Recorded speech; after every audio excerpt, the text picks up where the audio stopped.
Everyone, Radhe Radhe ji. कैसे हैं आप सब लोग? आशा करती हूँ कि आप सब लोग बढ़िया होंगे और यहाँ पे मैं भी बिल्कुल ठीक हूँ। तो दोस्तों अभी शाम का 5:30 बज रहा है। तो आज जो है ना, दोपहर में नहा के आने के बाद मैं खाना खाकर थोड़ा सा रेस्ट के लिए बैठी तो मुझे बहुत तेज़ नींद आ गई, तो मैं सो गई थी और जो नहाने के बाद के कपड़े थे ना वो रख कर मैं भूल गई थी। तो जब शाम को 5:30 बजे मेरी आँख खुली, मुझे मम्मी ने उठाया तो मुझे याद आया कि मेरे कपड़े रखे हुए हैं। मैंने कपड़े नहीं फैलाए, तो पहले तो मैं झटपट बालकनी में आई, कपड़े फैलाए ताकि कपड़े जो है सूख जाएँ, रात में बालकनी में छोड़ने ना पड़े। तो फिलहाल यहाँ पे मैंने कपड़े फैलाए और दोपहर में नहा के आई थी ना, वैसे ही खाना खा के लेट गई थी, सो गई थी, तो गाउन भी नहीं चेंज किया अभी। तो मैंने सोचा चलो पहले कपड़े फैला देते हैं, उसके बाद फिर जो है ड्रेस भी चेंज कर लेंगे। और अभी हमारी शाम की चाय भी नहीं हुई है। एक्चुअली आज हमारा जो है डी-मार्ट जाने का प्लान था। चौहान साहब ने बोला था कि चल के मम्मी को और मुझे जो है डी-मार्ट घुमा लाएंगे। ऐसे तो चौहान साहब बोल रहे थे कि चलो मम्मी मैं और आप स्कूटी से चलते हैं, बट मम्मी ने बोला कि जहाँ जाएंगे तीनों एक साथ जाएंगे, और तीनों जाने का मतलब है कार लेके जाना। तो शाम को 5:30 बजे जब मैं उठी तब मैंने चौहान साहब से बोला कि डी-मार्ट चलना है, रेडी हो जाऊँ। तो चौहान साहब ने बोला नहीं, अभी काफ़ी लेट हो गया है, अभी ऑफिस भी मेरा स्टार्ट हो गया है और शाम को ट्रैफिक काफ़ी ज़्यादा रहता है, तो हम सभी लोग परेशान हो जाएंगे। तो डी-मार्ट जाना कैंसिल हो गया और इधर कपड़े वगैरह फैला के मैं आ गई सीधे किचन में, कपड़े चेंज किए और उसके बाद किचन में आ गई। तो यहाँ पे शाम की चाय बनाने में जा रही हूँ। मम्मी कह रही थी कि चाय बना दे क्या, तो मैंने सोचा कि चलो कि मम्मी को बैठने देते हैं, मैं ही जो है चाय बना लेती हूँ। तो यहाँ पे जो है चौहान साहब भी अपना फ़ोन चला रहे थे, घर में इधर उधर घूम रहे थे और मैं यहाँ पे अपना फ़ोन देखते देखते जो है आ गई किचन में, चाय बनाने लगी। और फ़ोन में मैं कुछ और नहीं देख रही हूँ। जब भी मैं फ्री होती हूँ तो सच बताऊँ मैं सिर्फ अपने ही वीडियो देखती हूँ, अपने ही व्लॉग देखती हूँ। और हाँ, मेरे यूट्यूब फैमिली और फ्रेंड्स हैं काफ़ी सारे जिनके व्लॉगिंग चैनल हैं, तो जब फ्री होती हूँ तो उनके व्लॉग देखती हूँ। तो यहाँ पे जो है मैं साइड में मोबाइल ऑन करके रख लेती हूँ और जिसके भी वीडियो देखने होते हैं देखती जाती हूँ और अपने काम निपटाती जाती हूँ। तो ज़्यादा से ज़्यादा टाइम मैं क्या करती हूँ, अपने वीडियो, अपने शॉर्ट्स और अपने इंस्टाग्राम के रील्स देखती हूँ कि कहाँ पे क्या कमी है, कहाँ मुझे इम्प्रूव करना चाहिए और क्या इससे बेस्ट और अच्छा हो सकता है। वैसे तो मैं अपनी यूट्यूब फैमिली को और अपने फ्रेंड्स को बोलती रहती हूँ कि मेरे व्लॉग में, मेरे वीडियोज़ में जो भी कमी दिखती है तो प्लीज़ मुझे कमेंट करके ज़रूर बताया कीजिए और ज़्यादा से ज़्यादा कमेंट किया कीजिए। मुझे अच्छा लगता है आप लोगों के कमेंट पढ़ना, उनके रिप्लाई करना और अगर उसमें वीडियो में कोई कमी है तो उसमें सुधार करना। तो यहाँ पे चाय बन गई थी। तो आज शाम का जो मेरा रूटीन है ना बहुत ज़्यादा बिजी रहने वाला है, क्योंकि आज से 2 दिन के बाद हम लोग जा रहे हैं औरंगाबाद। औरंगाबाद में मम्मी का जो है सत्संग है। हमारी जो सासू माँ है ना वो निरंकारी हैं, तो मम्मी का सत्संग दिल्ली में भी होता है, इधर मुंबई, नासिक, हर जगह होता है।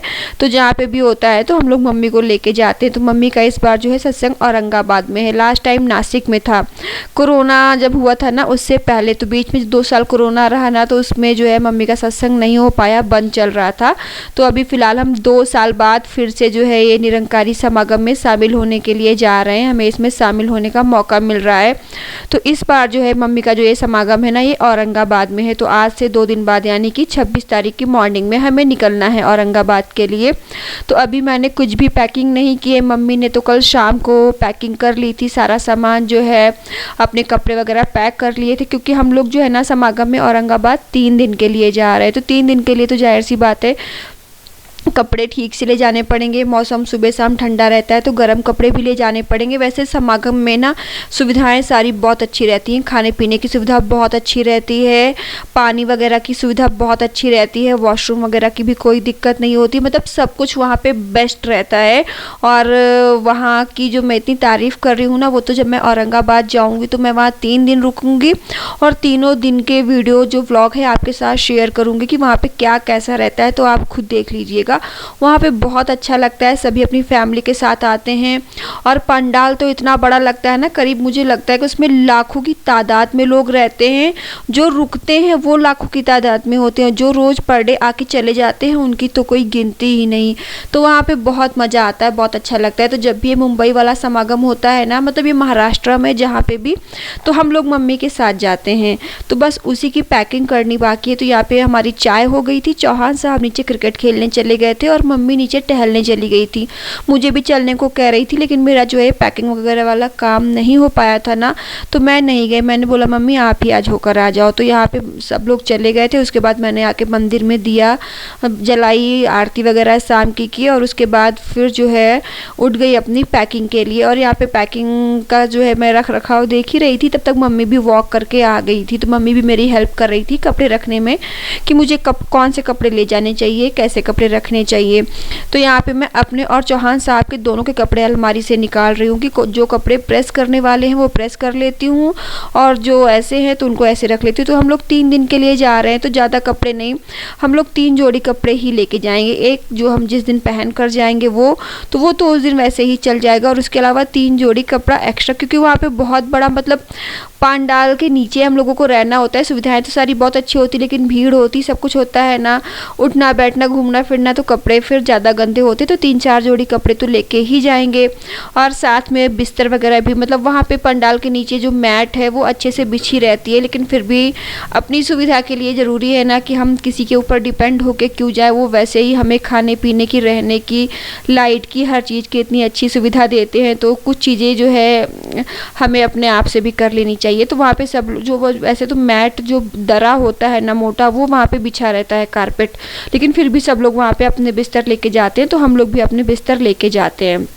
और सबसे अच्छी बात तो मुझे बड़ी खुशी है ना कि हमारे कानपुर से भी लोग आएंगे, हमारे साइड के लोग आएंगे, तो मुझे उनसे मिलने का मौका मिलेगा। और मैं बार बार मम्मी से यही कह रही हूँ कि मम्मी पूछ लेना कॉल करके कौन कौन आएगा, और जो लोग पहले आ जाएं वो अपने पास में भी हमारी जगह बुक कर लें। मुझे बड़ी खुशी रहती है अपने साइड के लोगों से मिलने का, और मतलब वो सबसे मिलने का मौका मिलेगा। तो फिलहाल यहाँ पे आज पैकिंग भी सारी करनी है, सारे कपड़े भी अच्छे से सेट करने हैं, घर के भी काम देखने हैं, खाना भी देखना है, पूरा घर का रख रखाव, पूरा घर का भी पूरा मैनेज करना है, और पैकिंग भी करनी है। सारे काम मुझे आज एक साथ ही करने हैं। कभी कभी क्या होता है ना, सारे काम सर पे एक साथ ही आ जाते हैं। तो फिलहाल आजकल मुझे कामों की थोड़ी सी कम हेडेक होती है, क्योंकि मेरी सासू माँ मेरी बहुत ज़्यादा हेल्प करती हैं मेरे घर के कामों में, तो मुझे इतना ज़्यादा बर्डन नहीं आता है। तो यहाँ पे मैंने कपड़े निकाल लिए थे ले जाने वाले, अपने और चौहान साहब के दोनों के। तो जो कपड़े जो है प्रेस नहीं थे तो उनको मैं जो है लगे हाथ प्रेस कर रही थी, और जो कपड़े मैंने पहले से ऑलरेडी प्रेस करके रखे हुए हैं तो वो कपड़े मैंने बैग में वैसे ही रख दिए। तो बस यहाँ पे कपड़े वगैरह प्रेस हो ही गए थे, और कपड़े वगैरह प्रेस करते करते ये 9 यहाँ पे बज चुका था। कपड़े जो है प्रेस वगैरह करके मैंने रख लिए थे, तभी चौहान साहब भी नीचे से आ गए थे। और ये तो आने के बाद कहीं से भी आए तो सीधे इनको चाय चाहिए कि चाय बना दो मेरे लिए 1 कप। तो आज भी कह रहे थे चाय बना दो, लेकिन मैंने चाय बनाने के लिए मना कर दिया, और मैंने कहा तुम जाओ और आज जो है सूप बनाओ जाके हम लोगों के लिए, मेरे और मम्मी के लिए। तो हम मम्मी जो है सही बाज़ार से सूप लेके आई थी। वैसे भी शाम को हम लोगों की आदत है, हम लोग एक बार सूप भी पीते हैं। तो यहाँ पे मैं चौहान साहब से कह दी थी जाओ सूप बनाओ जाके, पर हाँ अभी जा रहा हूँ। और यहाँ पे मैं जो है चौहान साहब को जो है कपड़े दिखा कर रख रही थी कि देख लो तुम्हारे मैंने ये कपड़े रखे हैं, ठीक हैं कि नहीं ठीक है, नहीं तो बाद में वहाँ पे जाके मेरे से झगड़ा करो कि अपने तो अच्छे अच्छे रख के ले आई और मेरे देखो सब क्या लेके आई हो। तो यहाँ पे चौहान साहब के कपड़े उनको दिखा के रख लिए, लेकिन ये तो उठ के नहीं गए सूप बनाने के लिए।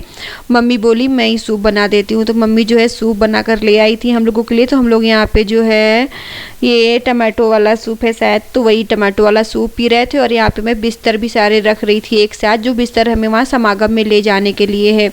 तो 3 ब्लैंकेट है और 2 जो है बड़े बड़े फुल साइज़ के बेडशीट हैं बिछाने के लिए, और 3 ओढ़ने के लिए। तो ये सारे बिस्तर मैं मम्मी को दिखा के रख रही थी कि मम्मी देखो ये बिस्तर ठीक है ना, क्योंकि क्या है ना वहाँ पे सुबह सुबह ठंड लगती है और रात में ठंड लगती है, तो इसी वजह से बिस्तर हम लोग अच्छे से ले जा रहे हैं। और वैसे अपनी गाड़ी से जाएंगे तो बिस्तर गाड़ी में रखे रहेंगे, जितनी रिक्वायरमेंट हमें होगी हमने वहाँ पे उतने बिस्तर निकाल लेंगे, बाकी गाड़ी में ही रखे रहेंगे, तो सामान रखने का और ले जाने का इतना हेडेक नहीं है।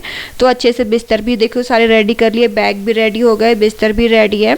और बस यहाँ पे बैठकर मैंने, मम्मी ने और चौहान साहब ने बैठ के सूप पिया, और उसके साथ जो है आलू भुजिया का हम मज़ा ले रहे थे।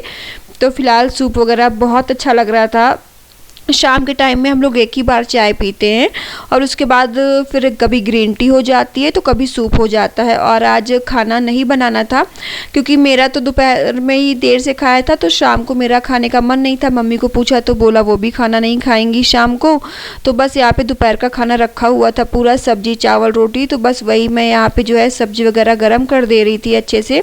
और थोड़ा बहुत जो मसाले की कमी लगी वो मसाला अच्छे से मिक्स कर दिया और सब्जी वगैरह गर्म करके जो बर्तन थे दोपहर के वो खाली करके सारे दोपहर के बर्तन मैंने जो है धुलकर साफ़ करके रख लिए और अपनी किचन भी क्लीन कर दी। और हाँ, एक नुस्खा आपको यहाँ पे मैं और बताती हूँ जो कि बड़े फ़ायदे का है। तो कभी कभी क्या होता है ना, बेसिन में जैसे हम लोग ये रेगुलर बर्तन धुलते हैं तो कभी कभी तो पानी बहुत अच्छे से फ्लो में जाता है पाइप से, लेकिन कभी कभी पानी रुक रुक कर जाता है।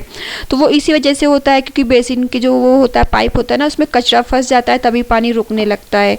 तो यहाँ पे मम्मी ने बोला कि पानी गर्म करो, उसमें आधा नींबू निचोड़ दो और नमक डाल दो 2 चम्मच बड़े भर के, और खौलता हुआ पानी हम बेसिन में डालेंगे तो उससे क्या है ना, कचरा साफ़ हो जाता है और पानी अच्छे से जाने लगता है। तो सारे बर्तन वगैरह धुलने के बाद मैंने यही किया, पानी खौला के सारी चीज़ें अच्छे से मिक्स करके खौलता हुआ पानी बेसन में डालकर बर्तन को धुल के हटा दिया। तो सच में जो है पानी मेरे बेसिन का बहुत ही रुक रुक कर जा रहा था, लेकिन मम्मी का जो है अपनी सासू माँ का मैंने ये फार्मूला ट्राई किया ना, तो उससे बेसिन साफ़ हो गया और पानी अच्छे से ठीक से जाने लगा। तो फिलहाल मुझे अपनी किचन के लिए एक नया नुस्खा मेरी सासू माँ से पता चला। ये बेसिन की दिक्कत अक्सर आती है, पानी फंसने लगता है। तो फिलहाल आज मम्मी ने बहुत बढ़िया चीज़ बताई और मुझे नुस्खा बहुत अच्छा लगा। और मुझे पता है सभी लोगों को, आप लोगों को, ये सभी को दिक्कत आती है किचन में इस चीज़ की। तो मैंने सोचा क्यों ना चलो अपनी ही बहनों के साथ भी शेयर कर लेती हूँ ताकि उनके काम भी ये नुस्खा आ जाए। तो बस किचन के सारे काम ख़त्म किए, क्लीनिंग वगैरह की। उसके बाद फिर जो है ना, कल सुबह के लिए हमने काबुली जो काले वाले चने होते हैं ना, वो भिगो रही हूँ कि जो है सुबह नाश्ते में चने को बॉईल करके बढ़िया उसमें प्याज हरी मिर्च काट के चाट की तरह वो बना लेंगे और कल दोपहर में चने की सब्जी बनाऊंगी। तो फिलहाल यहाँ पे जो है कल की तैयारी करके भी मैंने आज रात में ही रख दी, चने वगैरह भिगो के रख दिए ताकि रात भर में चने अच्छे से भीग जाएंगे। और यहाँ पे बज गया था रात का 10 और मेरा किचन का फाइनली सारा काम ख़त्म हुआ। और उसके बाद फिर मैं आ गई अपने मिनी मेकअप रूम में और ये बस वाटर, जो रोज़ वाटर है ना, ये फेस पे अच्छे से स्प्रे कर रही हूँ। ये पहले से ही मैं स्प्रे करती थी फेस पे, लेकिन इसके रिज़ल्ट मुझे अच्छे मिले तो इस वजह से आपके साथ शेयर कर रही हूँ कि अगर आप इसे ट्राई करना चाहो तो कर सकते हो। फिलहाल मेरी स्किन तो आजकल अच्छी हो रही है। तो दोस्तों चलिए, बस यही था आज का व्लॉग। मुझे कमेंट करके ज़रूर बताइएगा कि आपको मेरा आज का व्लॉग कैसा लगा। और हाँ, जो लोग मेरे चैनल पर न्यू विज़िट कर रहे हैं तो प्लीज़ मेरे चैनल को सब्सक्राइब कर लीजिए और बेल आइकन को प्रेस कर दीजिए। तो चलिए, स्वस्थ रहिए, मस्त रहिए, अपना ख्याल रखिए, खुश रहिए। राधे राधे, जय माता दी।